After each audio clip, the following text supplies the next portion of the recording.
So what's up mga boss? Ayan, magandang hapon sa inyong lahat. At maulan na araw ngayon. Oras natin ay 4:47. Mga bossing, araw ngayon ay Wednesday. Ayan mga boss. So bali may pick up na tayo, no? Ayan. Ang pag-uusapan natin ngayon mga boss is about Lalamove, pooling, regular, tsaka si priority. Ano nga ba ang pagkakaiba nito mga bossing, no? So, check natin, no? Ito mga bossing. Lalamove, pooling. Ayan, check natin sa ating browser. Ayan, choose to save option with pooling. Ayan mga boss. Ayan, ito mga boss is para to sa mga ano natin, no? Sa mga customer natin mga bossing. Ayan. So based dito sa website ni Lalamove bossing is we reimagine our saver service. Kasi noon kasi tama, saver siya noon eh. Saver ang tawag nila mga boss. So ngayon is now offering offer you pooling. Sorry mga bossing kasi ano to live to eh. A more cost efficient way to get deliveries. So why choose pooling? Bakit daw ba pipiliin yung pooling? According sa Lalamove mga boss. And makahalubong tayo. Tingnan natin. Una na ako sa iyo bossing. Pasensya ka na. Ayan. So ayun mga boss. Kasi nagkakagulo-gulo rin yung mga customer natin regarding sa pooling na yan eh, no?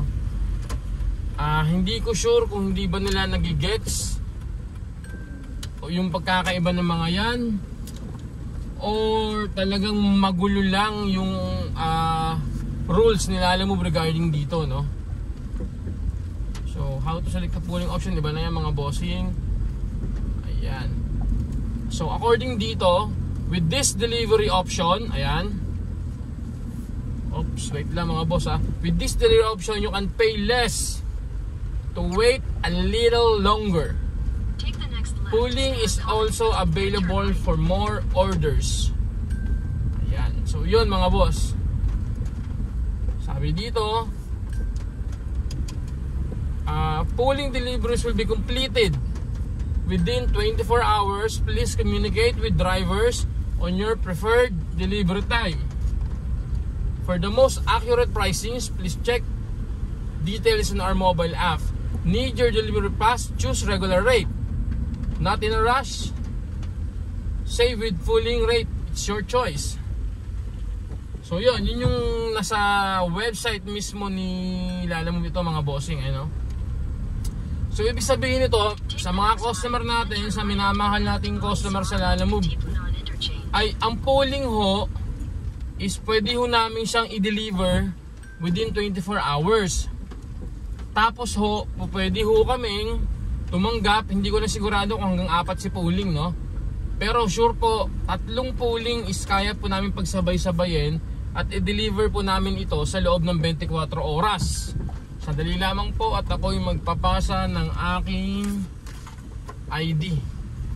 Ayan, so nasa Blue Ridge tayo mga boss. Hello po. Turn right onto the ramp to Boni Serrano, Katipunan Interchange, then merge onto Boni Serrano, Katipunan Interchange. Justin po. Opo, salamat po. Ayan mga boss. So minsan mga boss, huwag tayo magalit sa mga guard kung mainit yung panahon. Ayan. Pero yun, okay naman yung guard dito sa Blue Ridge. Mababait sila dito. So yun nga mga boss, no?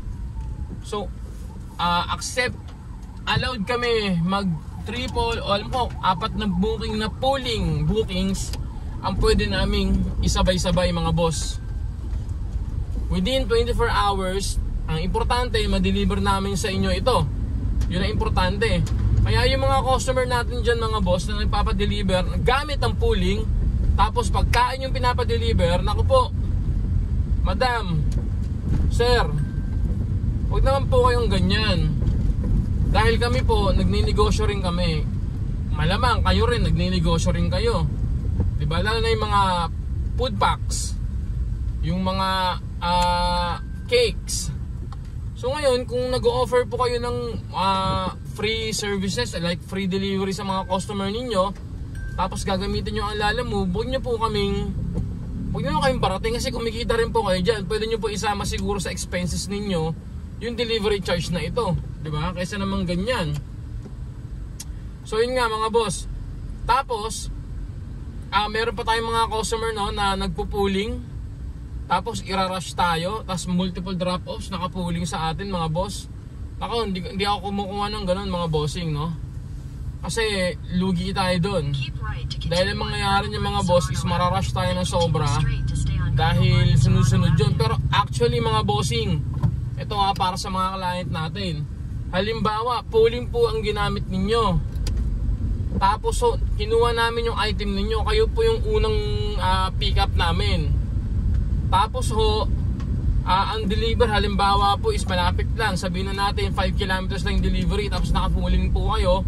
Kung gusto ho namin yan, kung nakakuha po kami ng kasabay ninyo na regular or priority, syempre mas importante yung priority kahit paano. Pero pag-uusapan natin yan mamaya-maya lang, no? So yun nga. So nakakuha kami ng regular, tapos ang biyahe ng regular is 20 kilometers o mas malayo pa. Pwede ho namin dalhin yung item ninyo dun sa lugar na kung saan man yung gusto namin ihatid. Basta ang importante sa amin is ma-deliver namin ang item ninyo ng within 24 hours. Yun po yung rules ng pooling dito. O sabi dito, makipag-communicate sa driver. So syempre kami ako bilang driver, hindi ko lang alam sa iba, syempre is kailangan ko rin hong kumita. Kung alin ho yung mas importante or mas maganda ang offer, yun po siguro yung uunahin natin. Since na pwede naman ho kami magsabay ng 3 hanggang 4 na pooling na pare-paras na booking. Ayan, choice ho namin yun. Kasi nga po, sa mababa yung rate. Tsaka ito pa ho, sa hindi po nila nalalaman, yung rate po sa pooling, babawasan pa po yan nila Lalamove ng 20%. Sa pagkakaalam ko ho, so halimbawa po ang inyong rate is 100 pesos, ililes pa nila Lalamove doon yung 20% niya. So matitira lang ho sa amin dyan 80 pesos. Ganun ho kababa ang pooling nila Lalamove. Yun. Kaya minsan yung mga customer na mahilig mag-pooling dyan, wag ho kayong magtaka kung bakit bihira ho umaksep sa pooling. Minsan may uma-accept, tapos minsan nahahatid din agad dahil naaawa sa inyo. Pero normally po, yung rules po nila Lalamove is pwede namin ito i-deliver within 24 hours. Malinaw na malinaw po. Nakuha sa website nila Lalamove. Although mayroon dapat na pag-uusap regarding sa client, syempre ikaw bilang kliyente, hindi ka nang papayag, wala tayong magagawa doon. So choice pa rin po namin ng mga driver yon. So yun po yung pooling ha. Tsaka ito pa po sa pooling, isa pang sa pooling. Pag naka-pooling ho kayo, bukod sa late po yung delivery ninyo, based sa experience ko, siyempre nag-ano rin po ako, nagbubook din ako sa Lalamove minsan ng motor dahil kinakailangan din namin ng services na Lalamove. Pag naka-pooling ho kayo, mas matagal ho bago tanggapin ng mga driver or matagal bago mag-reflect sa app ni Lalamove yung pooling na bookings. Kasi mas pinaprioritize ni Lalamove yung mga regular, lalo na yung naka-priority booking. Yun ang mga pinapriority ni Lalamove. So wag na ho kayo magtaka kung bakit within 10 minutes, 20 minutes o 30 minutes o minsan yung iba isang oras na wala pa rin kumukuha ng pooling na booking ninyo. Gawa nga ng gawa nga ng minsan delay na pinapalabas ni Lalamove. Tapos ito pa po, yun nga pala, buti naalala ko ho ito. Itong pooling services na to, kahit mag-add ho kayo ng priority dyan, considered pa rin po na pooling po iyan, So halimbawa po, pooling po is 100 pesos. So parang malapitan lang yun. Tapos ang ginawa ho ninyo, since na nagmamadali ho kayo, gusto nyo ho mangyari is mag-a-add kayo ng 100 pesos para una kayo ma-deliver, una kayong ma-drop, at rush yung delivery ninyo. Hindi ho siya ganun nag-work. Sa kapwa driver ko, sa mga rider, sa mga customer, hindi ho ganun nag-work ang pooling.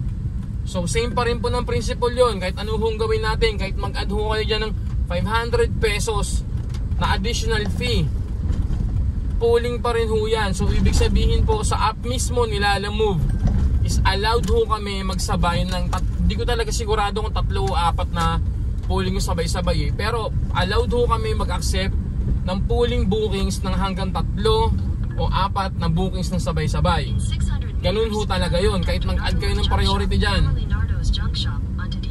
Tapos po, yun, malipat naman po tayo sa regular. So normally sa regular, syempre, mas mataas ng 20% o 30% kumpara sa pooling bookings yung rate na yun.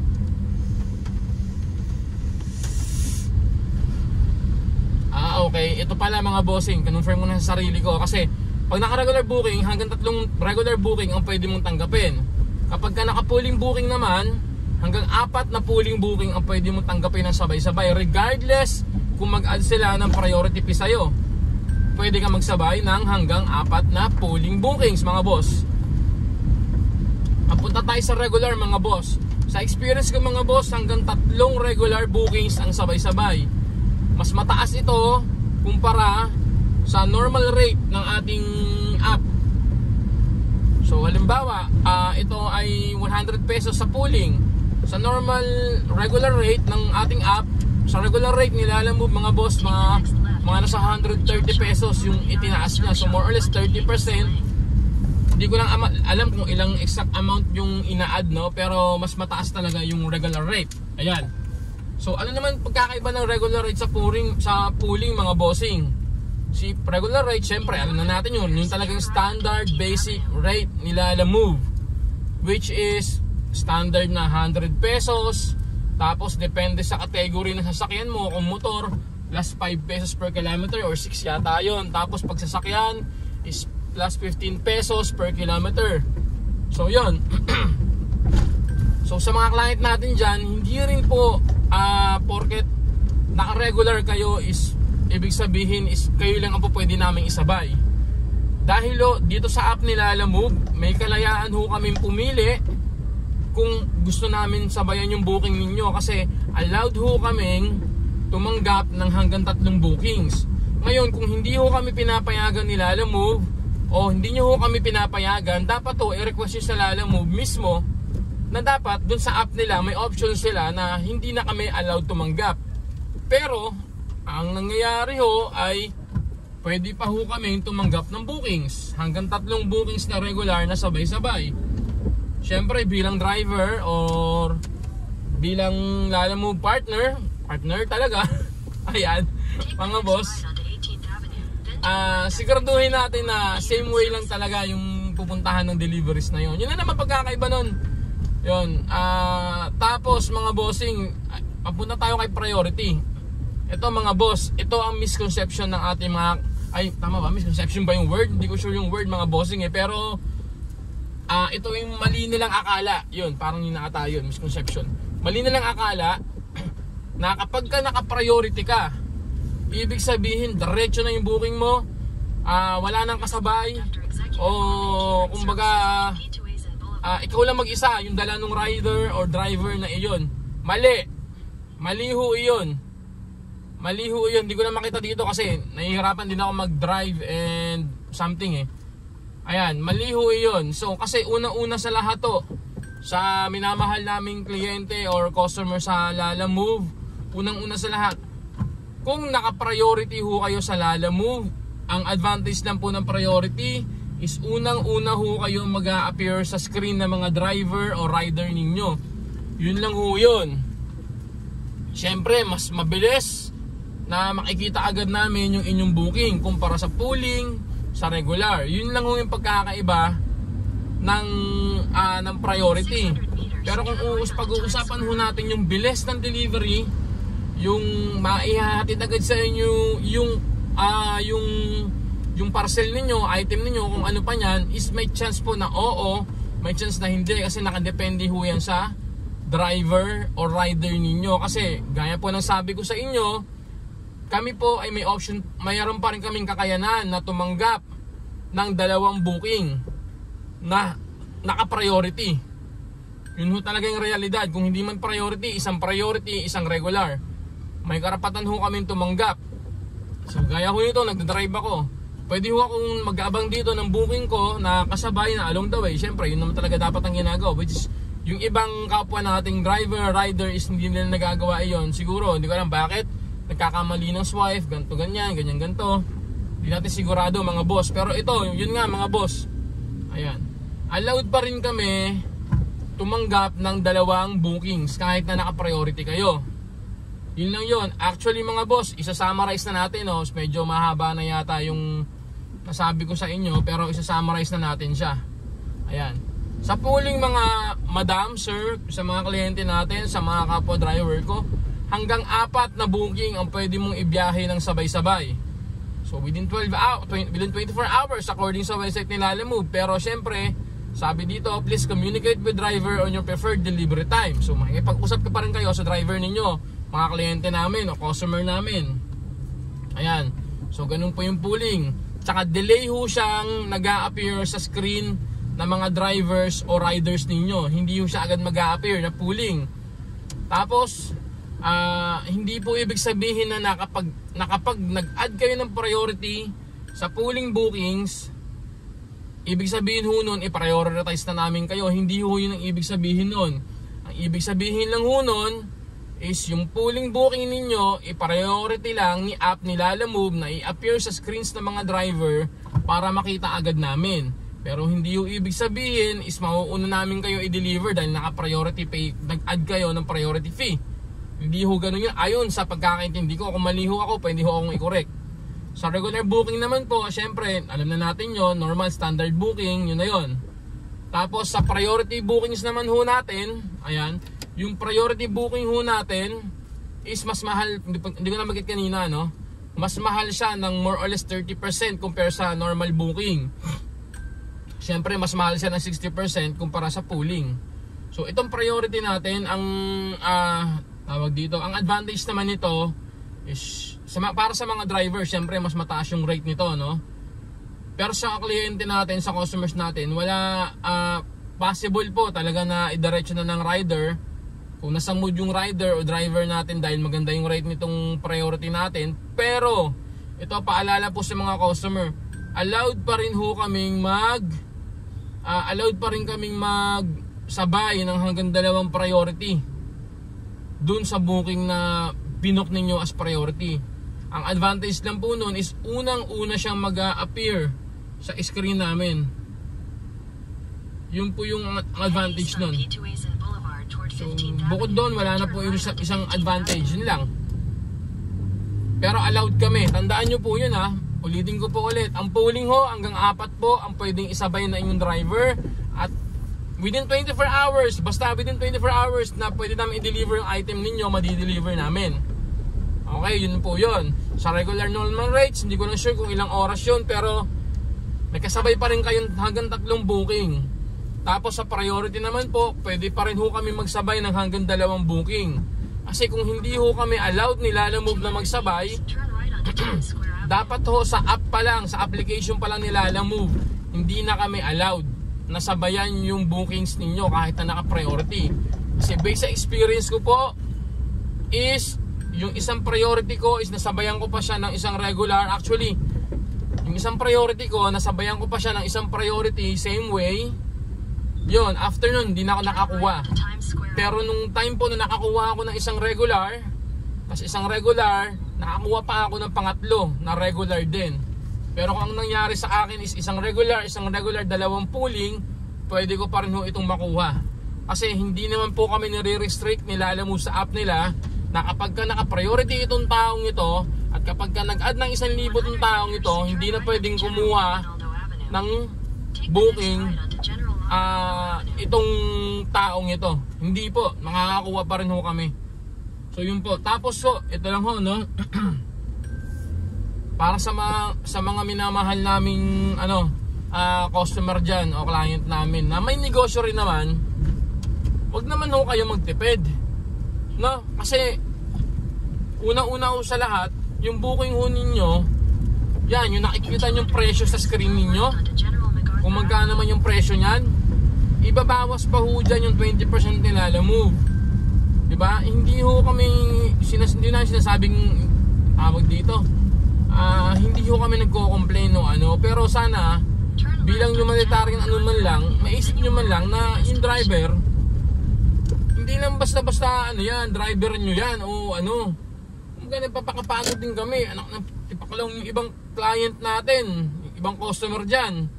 Gusto pa kami magbuhat, wala namang problema eh. Basta maayos makipag-usap, maganda yung rate na pinili.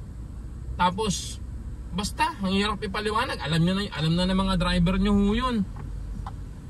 Yun, basta yun lang po. Hindi po porket naka-pooling kayo, naka-regular kayo o naka-priority kayo, hindi kami allowed kumuha ng dalawang booking. At especially kapag naka-pooling ho kayo, hindi ho kami rush o hindi kami rush required na i-rush yung delivery ninyo. Yun lang po yun. Kaya pakiusap lang po, pakiayos po yung booking ninyo based sa pangangailangan ninyo. Kung kailangan nyo na yung item na ma-deliver sa inyo, piliin po natin yung tama, yung priority. Huwag ho tayo manglaman ng kapwa. Dahil hindi rin ho biro na lagi kami na ganito ang trabaho namin. Hindi ho madali ang ganitong trabaho. So yun lang mga boss. Ayan, sa mga client natin, yun din. Hindi ko na alam kung medyo magulo yun kasi posible hindi ko na ito i-edit at diretso ipopost ko na ito. Ayan. Maraming salamat po. Ayan. At ako'y nandito na sa aking kinaroroonan.